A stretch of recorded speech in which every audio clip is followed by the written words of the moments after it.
سورة المسد. بسم الله الرحمن الرحيم. In the name of Allah, the most gracious, the most merciful. تبت يدا أبي لهب وتب.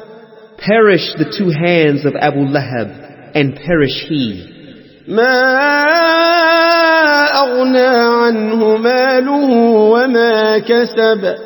His wealth and his children will not benefit him. سيصلى نارا ذات لهب. He will be burnt in a fire of blazing flames. وامرأته حمالة الحطب. And his wife too, who carries wood. في جيدها حبل من مسد.